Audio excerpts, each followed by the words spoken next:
don't have the script, so I'm just going to say, have fun, enjoy, and do ask lots of questions to our speakers.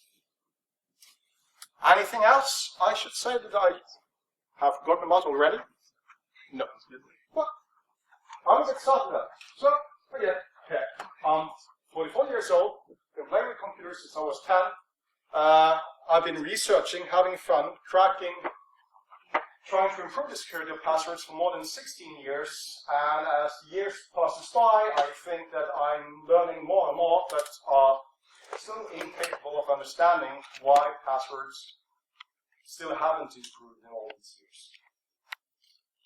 A long time ago, I was actually military police in Norway, so again, there's nothing you can say or ask me that will offend me. Give me your best shot. Go ahead. Please do ask questions, and the way I do only have 25 minutes. I can talk usually for 4 to 8 hours without stopping at all. But I will try to keep it down to 25 minutes that I have a lot for myself. This is something that came about to me many years ago. There's a university college in Norway at a place called Gjøvik. They do a lot of research into biometrics and what's called behavioral dynamics and biometrics. And there are two professors there, Patrick and Christoph, and they have pretty much challenged me earlier, on the topic of passwords being dead, passwords doesn't work anymore. We have all these great biometric solutions that we, really want you to, learn about, understand, and feel free to try to break them, crack them, circumvent them, bypass them, and so on. And I've been thinking about that now for quite a few years. You may have seen this, during the past couple of days. There have been media reports coming out, stories coming about some really nice research from France. And these guys have been looking into using canvas information from your browser to look at the battery status of your laptop. And specifically, they've been using Firefox on Linux. And they have found that, based on that, they can, on the server side, they can see the battery status of your computer and basically use that as a very crude way of tracking you and separating you from other people visiting the site, even if you have turned off ad blocker and ghostery and other anti-tracking mechanisms that you might have in place. So it's kind of fun, and this really have made headlines, but still this is tracking your computer, tracking your browser, tracking your device. What I'm going to talk about is biometrics, where we are tracking you, the human being, typing on the keyboard, walking, running, singing, speaking with your voice, stuff like that. And basically, biometrics are put into two categories now. You have the physiological biometrics, which can be your face, fingerprint, hand, iris scan, or even DNA, which should be, I guess, pretty well known to everyone. If you have seen the announcements for Windows 10, if you have installed Windows 10 already, you know that Windows 10 now also supports the use of face authentication. You can actually just sit down in front of a Windows 10 laptop, be identified automatically by the camera, and be logged in. And not only that, but the latest technology here in Windows 10 is actually using two cameras on the laptop, one of them being infrared. So with two cameras, you have a 3D picture, so you can no longer hold up a picture in front of the camera and get logged in, and using infrared, they will also see that you have heat in your face, proving that you are a human being. So what we have to do to defeat this is, of course, to build ourselves a latex mask and put in some electricity into it as well, put it on your face and heat it up, and suddenly you may look like, Queen Elizabeth or something like that, to log on. You have the traditional fingerprint, which is used everywhere, iPhones. You have hand recognition, and this is not blood-beam patterns, but this is, just the way your hand looks. You have the iris scan, and if you talk to researchers into biometrics, they will say that, well, the main problem with using iris scan is actually Tom Cruise. That's the main problem with iris scans. And why? Because people have been watching way too many Tom Cruise movies, where they will in the future use a critical red laser to scan and swipe over your face to recognize your iris. And everybody who is sane to their brain will understand that putting a red laser onto your eyes can actually be dangerous. So biometrics professors, they will say that iris is usually, by most of them, considered something that cannot be deployed with normal people, because they are afraid they are going to get their eyes scanned with a red laser. But what they are actually doing is to use a normal camera to take a picture of your eye. But that doesn't look cool in a science fiction movie. And then you have DNA. And my topic is in the behavioral part of biometrics, which is basically, how you behave, how your voice sounds like, and in this presentation, keystrokes, how you type on a keyboard. And this is pretty cool. There are many things you can do with this. As an example, when you set up an account for a website, you could be using behavioral biometrics to create a biometric profile of how you type in your username and password. And that could be done using, as an example, JavaScript, client-side JavaScript in your browser. And they will build a profile and send the data over to the server and install them. And using small threshold values, each time you log in, you will be typing in your username and your password a little bit different from time to time, but not exceeding the threshold values. So basically, you have two-factor authentication, but the only thing the end user sees is typing in username and password, one-factor authentication if you want. This also identifies you, the human being, not the browser, using cookies as an example. And you can even use this to, identify people visiting your website, even without them having to type anything. Because you can also do behavioral biometrics based on how you use or move the mouse across the screen. And these professors in biometrics, they will also tell you that as soon as you have used a finger to swipe across your screen, your picture gallery on your phone, 4 or 5 times, they already have enough data to start creating a profile on how you actually swipe across the screen. 4 or 5 swipes across the screen, they have a basic profile of you. So you have the keystrokes, you have the mouse movements, you eventually also touch on a screen. With force touch from Apple now, they are kind of detecting, how hard are you pressing on the screen. That could also be used to identify you. And I also learned that when we do touch type, we can essentially set up a keyboard in another room here, tell people to go in and start typing on the keyboard. And without knowing anything about the people going in there, we don't even know the gender. As soon as they have typed 7, 8, 9, maybe 10 keys on the keyboard, we have sufficient data to tell you whether it is a male or female typing on the keyboard. Because there is actually a distinct difference between how men and women type on the keyboard. We can do an enrollment process of this, we are now going to build your biometric profile, and you will do that on account setup. And for the demo sites where you can try this out yourselves on the internet, the process is going to be like, 8 to 10 minutes to finish. But you can also create this profile over a longer period of time just by registering how people do, normal stuff on any kind of website. It takes a little bit more time, but you can build a profile that way as well.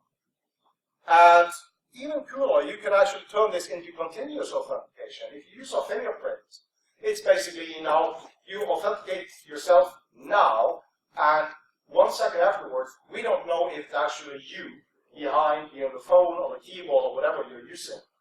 But with behavioral biometrics like keystroke dynamics, we can continuously check to see if it is you typing on the keyboard. So if you hand over the keyboard to somebody else, or for some reason you start just typing everything using your pinky finger on your left hand, then suddenly the computer will lock up. You can't do that. The software already exists. Now, how can we do this, use this for bad purposes? Well, basically, look at the left column and, use your imagination here. I'll get back to examples on this. Basically, for keystroke dynamics, and this is from Behaviorsack. It's a Swedish startup company, and their software is good. I have no problem recommending their software because I like this technology. Back at PasswordsCon in 2012 in Oslo, I had a professor from NCCon in France talking about this, and I specifically asked him, can you set up a website for me where I can set up an account for myself and try out this technology? I would just type in a username and a password, and you will use that to build a biometric profile of me. And then I can, give away my password to somebody else and see if they are able to log in. And most probably they will fail because they can't type the exact same way as I do. So we are looking at, for how long will you actually keep one button pressed? We will also look at the timings between key press 1 and key press 2. You can also look into a sequence of key presses, and there are other settings as well that may be used. At this laboratory at NCCon in France, they actually have a piece of software that you can download and try out for free. I do have the link on the bottom, and it's a it's a demo software where you will set up password or whatever password you want to try out, and you will type it in. I'll show you.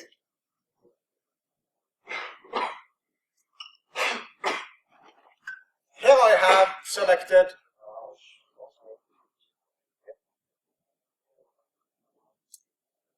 on this one I'm using password, and here you can see the normal pattern, and I did on purpose put in a very short time period between two key presses. And it's like milliseconds. Still, you can see the graph go completely haywire. I do have the software on my computer, so afterwards, if somebody wants to try out and see if they can type exactly the same way as I do, feel free to come out and try it and give it a try.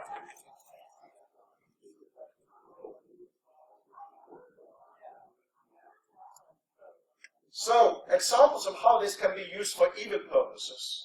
One of the challenges that we see for, forensics for government agencies, as an example, police, is to identify people that are trying to stay anonymous, as an example, using a tool network. And what we could do, if we wanted to identify somebody on the tool network, is basically to set up a website that we will lure people into. They will use mouse gestures. Maybe they will type something into that website, register for an account, search for wares or drugs or whatever, and we will build a basic biometric behavioral profile of how they type on a keyboard.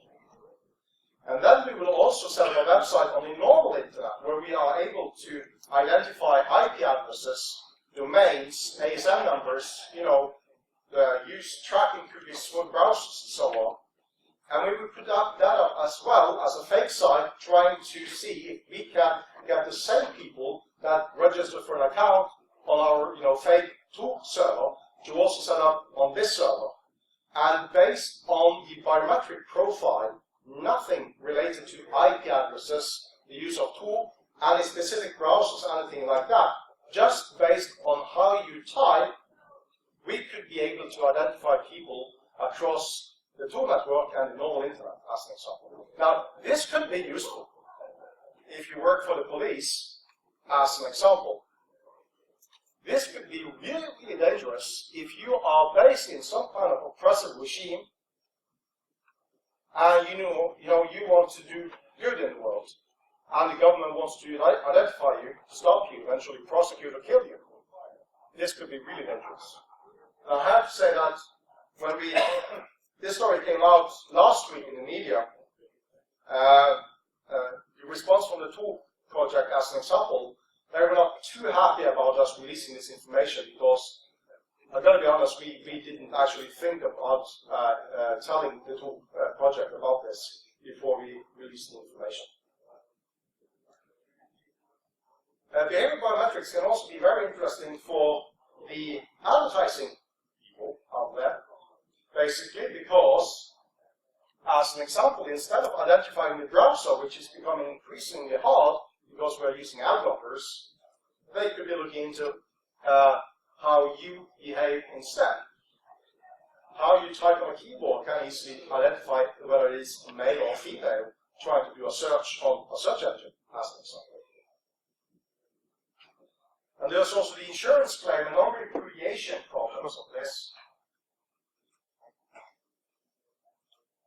Somebody watch the time for me, please. It could be something as simple as the bank or the credit card company will tell you that you're not allowed to share the PIN code or your Visa or MasterCard with your wife, your spouse, kids, lover, I don't know. That would be a violation of the end user license agreement. But today, it will be very hard in the court of law for the bank and insurance company to prove that you actually share that information with somebody else. With behavioral biometrics, they will be able to see if it is you or your wife or your kids or somebody else logging into your account. Of course, for many purposes, that can be a good thing. If somebody's logging into your bank account and you didn't give them access, this is a really good way to detect fraud attempts and to block them.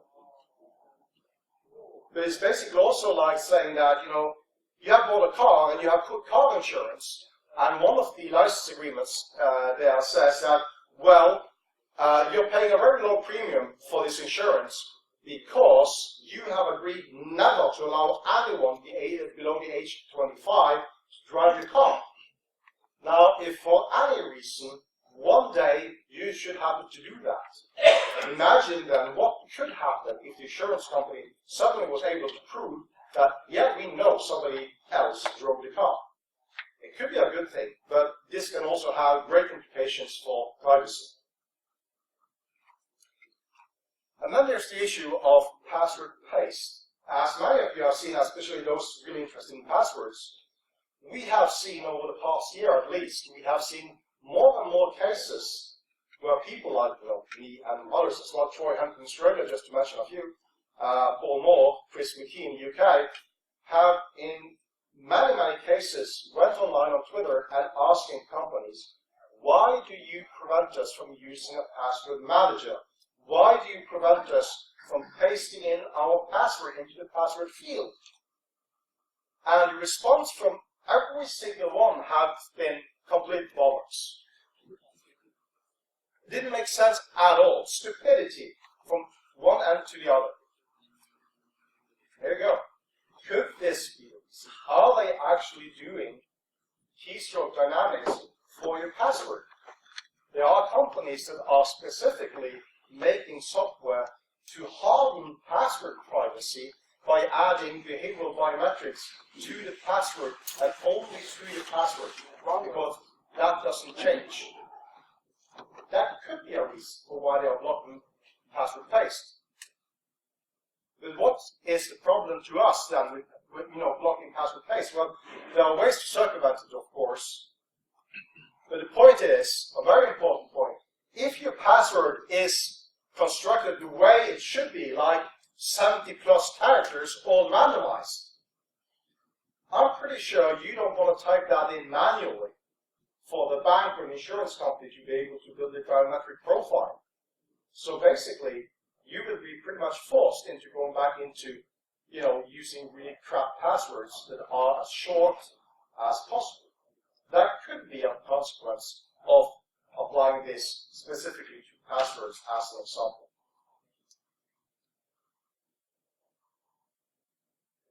We, together with Paul Moore in the UK, I've talked to Paul for a couple of years, and this is actually 2 weeks ago.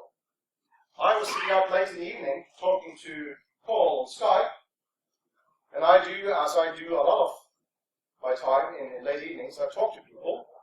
And since I can't do any programming at all, I can't even do Hello World, 5 minutes, excellent.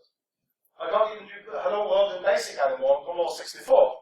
I tend to ask people, would you like a funded side project that you can play around with during the evenings?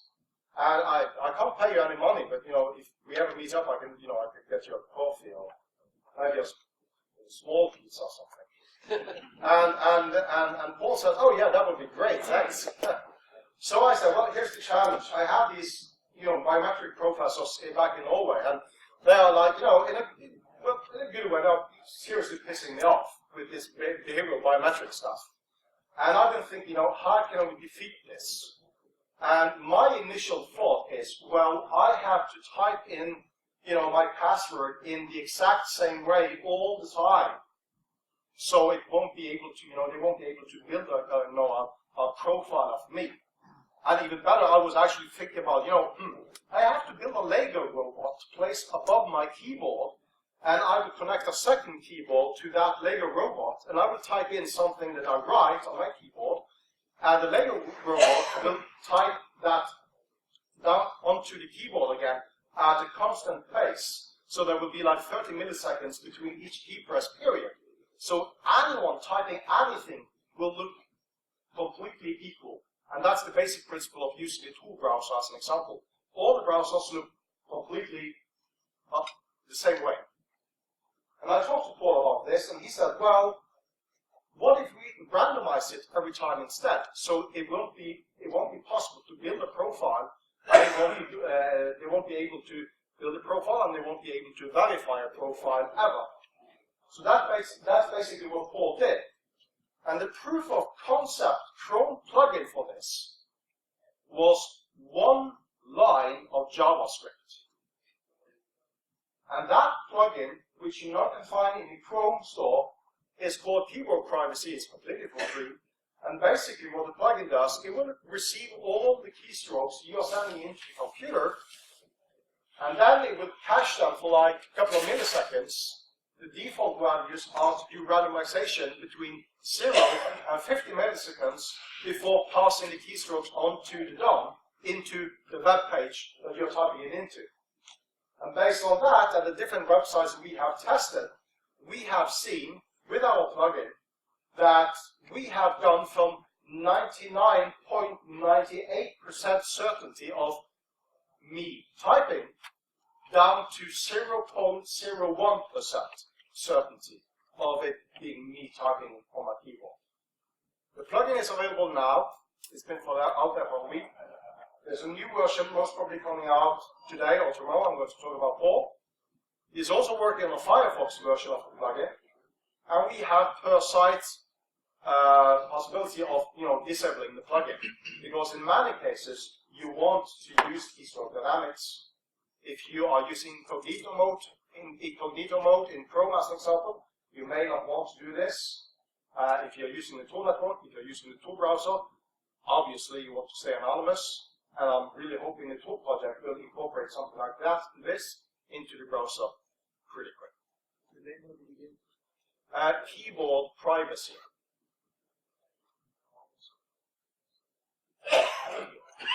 And that's basically what I wanted to talk about in this presentation. It's really fascinating. The behavior stack and most of the other vendors doing this stuff are using JavaScript. If you're using the tool browser, you have to enable JavaScript for this stuff to work. But basically, there are quite a few websites you cannot use at all without enabling JavaScript as well. And detecting whether a web page is actually using this technology, according to Paul, looks very, very hard to do, if not impossible, because there are so many ways to do it. And as soon as we put this out on Twitter, we also received word again from the guys in France that also did the battery research, telling us, well, in HTML5, there are options available that allows you to do this biometric profiling using only HTML5. So if you want to block it, like, okay, so what are you going to do? So we're not talking about the end of privacy here, but we most certainly have some challenges up ahead of us. So the next iteration of PasswordScan is going to be at the University of Cambridge in the UK. It's going to be 3 full days. It's going to be part academic, meaning we are looking for academic research, academic papers to be submitted. The CFP there ends actually in less than 4 weeks on September the 1st. And for normal talks like I've done now, without an academic paper to go, the CFP submission date is October 15. So I'm really hoping to see lots of submissions for Cambridge as well. I've been told that we will most probably do an evening dinner one of the days at Trinity College, which is the university college in the world with the highest number of Nobel Prize winners in the world. And we're going to do it at Trinity College, which, as I'm told, will remind you quite a lot about Harry Potter. So that's going to be really, really good. And that's basically what I had to say. Contact details and everything is up here. Video recordings will be online, hopefully in a couple of days, maybe a week or 2. You can find me on Twitter, you can find me on LinkedIn or Facebook. I even use phone still, if you want to call it. Signal, anything. Yeah, it's old stuff. I don't do faxes anymore. But that's basically it. Thank you for coming to listen to my talk, and we'll have a very short break before the most wonderful guy, Jeff from Agile Bits, the creators of 1Password, is going to do the next talk. So, thank you.